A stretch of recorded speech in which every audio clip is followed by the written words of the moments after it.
اردو کور کے معزز دوستوں، میں ہوں ماجد ملک اور آپ تمام دیکھنے اور سننے والوں کو السلام علیکم۔ ناظرین گرامی، خلافت عثمانیہ بحال ہونے کا وقت جیسے جیسے قریب آ رہا ہے ویسے ویسے ترک قوم اپنے عزائم کو دنیا پر واضح کر رہی ہے۔ ترک صدر رجب طیب اردگان حجاز مقدس کا کنٹرول حاصل کرنا چاہتے ہیں۔ کیا اگلے چند سالوں میں مکہ اور مدینہ ترکی کے کنٹرول میں ہوں گے؟ کیا طیب اردگان معاہدہ لوازن ختم ہوتے ہی سعودی عرب پر چڑھائی کر دیں گے؟ آج ہم آپ کو بتائیں گے کہ ترک قوم مستقبل قریب میں کیا کرنے جا رہی ہے اور طیب اردگان کا ویژن 2023 کیا ہے۔ یہ جاننے کے لیے ویڈیو کو آخر تک ضرور دیکھیے گا۔ معزز ناظرین گرامی، ارطغرل غازی کے بیٹے عثمان نے خلافت عثمانیہ کی بنیاد رکھی تھی۔ یہ بڑے تگڑے اور پکے مسلمان تھے۔ انہوں نے 650 سال تک اپنے اصولوں کے مطابق حکمرانی کی اور خلافت چلائی۔ مسلمانوں اور اسلام کا جھنڈا انہوں نے ہمیشہ بلند رکھا، جنگیں لڑ کر بہت سارے علاقے فتح کیے اور اسلام کو بے شمار علاقوں تک پھیلایا۔ لیکن اس کے بعد پھر سلطنت عثمانیہ پر ایسا زوال آیا کہ ترک قوم کو معاہدہ لوازن میں جکڑ دیا گیا اور 100 سال کے بعد اب وہ معاہدہ ختم ہونے جا رہا ہے۔ جب عثمانیہ خلافت کا خاتمہ ہوا تو برطانیہ نے اپنے اتحادیوں کے ساتھ مل کر ترکی کو مجبور کیا کہ وہ اپنی حدود کے اندر ہی بند ہو جائے، اور کچھ شرائط رکھی گئی جن کو آج بھی فرانسیسی پارلیمنٹ میں تحریری طور پر محفوظ رکھا گیا ہے۔ یہ معاہدہ جن شرائط پر ہوا وہ شرائط یہ ہیں: خلافت عثمانیہ ختم کر دی جائے گی۔ عثمانیہ خلافت جب ختم ہوئی تو اس کے جانشینوں کو قتل کیا گیا، ان کو جلا وطن کیا گیا اور ان کے اثاثے ضبط کر لیے گئے۔ یہ اثاثے جب ضبط کیے گئے تو 3 براعظموں کے اندر بے شمار مال و دولت تھی، بہت ساری جائیدادیں تھیں جو ساری برطانیہ اور اس کے اتحادیوں کے پاس چلی گئیں۔ اس کے بعد ترکی کو ایک سیکولر ریاست بنا دیا گیا، اس میں سے اسلام کو ختم کر دیا گیا اور خلافت کے اوپر پابندی لگا دی گئی۔ اس کے بعد ایک اور پابندی یہ لگائی گئی کہ ترکی پیٹرول نہیں نکال سکتا، یعنی ترکی نہ تو اپنے ملک سے اور نہ ہی اپنے ملک سے باہر کہیں سے معدنیات نکال سکتا ہے۔ یہ بہت بڑی زیادتی تھی کیونکہ ترکی کی زمین کے اندر تیل موجود ہے، اس کے باوجود وہ دوسرے ممالک سے تیل خریدنے پر مجبور ہے۔ ترکی کے پاس ایک باسفورس سمندر ہے اور ساحل سمندر ایک بہت ہی زبردست بندرگاہ ہے۔ اس کو بین الاقوامی قرار دیا گیا ہے، یعنی کوئی بھی یہاں سے اپنی مرضی سے آ جا سکتا ہے اور ترکی کسی سے بھی ٹیکس نہیں لے سکتا۔ دوستو، یہ بہت بڑی پابندی تھی جو ترکی پر لگا دی گئی۔ نہر سویز کو دنیا بھر کی تجارت کی ریڑھ کی ہڈی سمجھا جاتا ہے۔ اسی طرح باسفورس تجارت کے حوالے سے دوسری سب سے اہم جگہ ہے اور آنے والے وقت میں یہ پہلے نمبر پر آ جائے گی۔ اگر آپ نے کبھی عمرہ یا حج کیا ہو تو آپ ترکوں کو وہاں پر عمرہ یا حج پر آتے ہوئے دیکھیں تو ان کے ہاتھ میں ایک نقشہ ہوتا ہے، کیونکہ انہوں نے بہت عرصے تک حجاز مقدس کا کنٹرول اپنے پاس رکھا، یعنی خلافت عثمانیہ میں سعودی عرب کا علاقہ ترکوں کے کنٹرول میں تھا۔ ترک قوم نے کئی 100 سال تک مدینے اور مکے میں آنے والے لوگوں کی میزبانی کی۔ اس جگہ سے ان کا اتنا زیادہ انس اور لگاؤ ہے کہ جب بھی سعودی عرب وہاں تبدیلی کرتا ہے تو معاہدے کے مطابق ترک قوم ایک ایک پتھر واپس ترکی لے جا کر ایک بہت بڑے میوزیم میں سنبھال کر رکھتے ہیں، تاکہ ان لوگوں کو یاد رہے کہ اللہ نے خانہ کعبہ اور مسجد نبوی کی میزبانی کی ذمہ داری ان کے پاس 650 سال تک رکھی تھی۔ ترک مکہ یا مدینہ جاتے ہیں تو ان کے پاس نقشہ ہوتا ہے اور انہیں اس نقشے کو دیکھ کر پتہ چلتا ہے کہ کون سے صحابہ کا گھر کہاں ہے۔ پچھلے 100 سالوں سے ترک خانہ کعبہ میں اللہ تعالیٰ سے رو رو کر یہ دعا کرتے ہیں کہ اے اللہ ہم سے ناراضگی ختم کر دے، جو میزبانی کا شرف ہمیں دیا تھا وہ واپس دے دے۔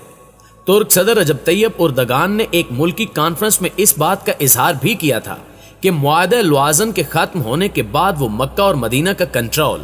واپس لینے کے خواہش مند ہیں، جبکہ یہ تاثر بھی پایا جاتا ہے کہ طیب اردگان اس کنٹرول کو حاصل کرنے کے لیے سعودی عرب پر چڑھائی بھی کر سکتے ہیں، تاہم یہ تو آنے والا وقت ہی بتا سکتا ہے۔ دوستو، اس سے ہٹ کر اگر غیر جانبدار ماہرین کی رائے لی جائے تو وہ بالکل مختلف ہے۔ اگر بات کی جائے پاکستان کی تو پاکستان میں سوشل، الیکٹرانک اور پرنٹ میڈیا میں طویل عرصے سے ترکی کے معاہدہ لوازن کے 100 سال پورا ہونے کے بعد معاہدہ ختم ہونے اور اس کے نتیجے میں ترکی کو مکمل طور پر آزادی حاصل ہونے کی خبریں اور تبصرے جگہ جگہ چلے آ رہے ہیں۔ تبصرے دیکھیں تو آپ کو محسوس ہوگا کہ معاہدہ لوزان واقعی 2023 میں 100 سال مکمل ہونے پر انجام کو پہنچ جائے گا اور ترکی مکمل طور پر آزاد ہوتے ہی اپنی عظمت رفتہ حاصل کر لے گا۔ لیکن چند ماہرین کہتے ہیں کہ ایسی کوئی دستاویز ترکی، فرانس، امریکہ، برطانیہ یا دنیا کے کسی بھی ملک میں موجود نہیں ہے، کیونکہ حقیقت میں ایسی کسی دستاویز کا سرے سے وجود ہی نہیں ہے۔ ان ماہرین میں سے چند ایک ایسے بھی ہیں جن کا خیال ہے کہ 2023 میں اس معاہدے کے خاتمے کے ساتھ ہی ترکی اپنی جمہوری حیثیت ختم کر کے خلافت عثمانیہ کو بحال کرنے کا اعلان کر دے گا۔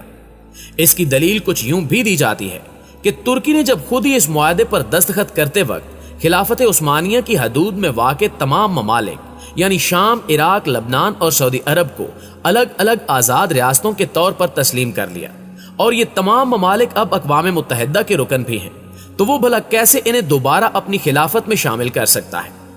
دوسری اہم بات، ترکی اب ایک جمہوری ملک ہے، اور اس جمہوری ملک میں تمام اداروں کا نظم و نسق جمہوریت یا ڈیموکریسی کے اصولوں کے مطابق ہی چلایا جاتا ہے۔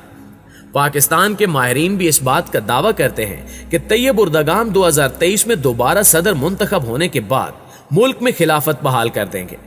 وہ یہ بات بھول جاتے ہیں کہ اردگان نے کبھی خلافت قائم کرنے کا اعلان نہیں کیا، کیونکہ انہیں اس بات کا اچھی طرح احساس ہے کہ وہ خود بھی جمہوری طریقے سے منتخب ہو کر آئے، اور اگر انہوں نے عوام سے خلافت قائم کرنے کا وعدہ کرتے ہوئے صدارتی انتخابات میں ووٹ لینے کی کوشش کی تو وہ کسی بھی صورت اتنے ووٹ حاصل نہیں کر سکیں گے کہ ایک بار پھر صدر منتخب ہو جائیں۔ اسی طرح پاکستانی ماہرین کا یہ دعویٰ بھی بڑا مذکر خیز ہے کہ ترکی کو اب تک معاہدہ لوزان کی روح سے اپنی سرزمین سے پٹرول یا معدنیات نکالنے کی اجازت حاصل نہیں ہے،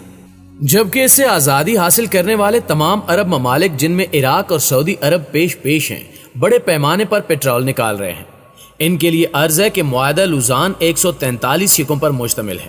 کیا انہوں نے اس لوزان امن معاہدے کی تمام شقوں کا جائزہ لیا ہے؟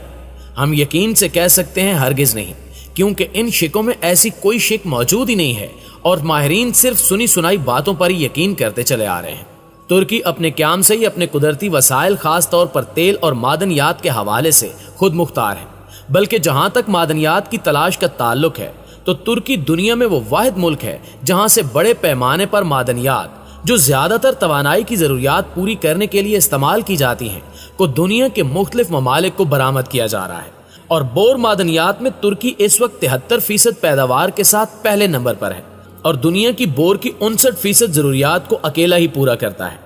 اس کے علاوہ ترکی میں بڑے پیمانے پر تانبا، کوئلہ، سونا، کرومیم، میگنیشیم، مرکری، لوہا، گندھک، نمک اور دیگر معدنیات کو بھی نکالا جا رہا ہے۔ ناظرین گرامی، خلافت عثمانیہ جس نے 10 اگست 1920 میں معاہدہ سیور کی کڑی شرائط کو قبول کرتے ہوئے اپنی سرزمین کے بڑے حصے جس میں شام، عراق، تیونس، الجزائر، لیبیا اور سعودی عرب جیسے ممالک کو 3 مغربی ممالک برطانیہ، فرانس اور اٹلی کے حوالے کر دیا تھا، جس پر عوام نے نہ صرف اس معاہدے کو مسترد کر دیا بلکہ سلطان کے خلاف بغاوت کرتے ہوئے غازی مصطفیٰ کمال پاشا کی قیادت میں عوامی فوج تشکیل دی اور ملک میں جنگ نجات یا جنگ آزادی کا آغاز کر دیا۔ ملک کی آزادی کے جذبے کے ساتھ لڑی جانے والی جنگ نجات کے دوران اتحادی ممالک کو کئی ایک محاذوں جن میں مارکہ چناک بھی شامل ہے اس میں شدید عزیمت اٹھانا پڑی۔ ان فتوحات ہی کے نتیجے میں اتحادی ممالک اتاترک کے ساتھ مذاکرات کرنے پر مجبور ہوئے۔ اتاترک ایک کتاب میں لکھتے ہیں کہ معاہدہ مون روس کے بعد اتحادی ممالک نے ترکی کو 4 بار امن مذاکرات کی پیشکش کی، اور انہوں نے 3 بار ترک قوم کی خواہشات کا احترام نہ کرنے پر اسے مسترد کر دیا۔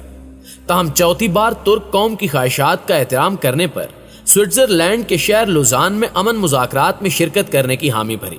لیکن ابتدا میں ان مذاکرات میں ترکی کے لیے مشکلات کھڑی کیے جانے پر ان مذاکرات کا بائیکاٹ کر دیا، جس پر دوبارہ سے شروع ہونے والے کٹھن مذاکرات کے نتیجے میں جولائی 1923 میں لوزان کے رومن پیلس میں لوزان امن معاہدہ طے پایا، جسے اس دور میں ترک زبان میں لوزان صلح نامہ سے یاد کیا جانے لگا۔ اس معاہدے پر ترکی، برطانیہ، اٹلی، فرانس، یونان، رومانیہ، بلغاریہ، پرتگال، بیلجیم اور یوگوسلاویہ کے نمائندوں نے دستخط کیے، اور اس وقت سے اس معاہدے پر عمل درآمد جاری ہے، اور اسے ختم کرنے کے بارے میں کسی فریق نے آج تک رجوع نہیں کیا۔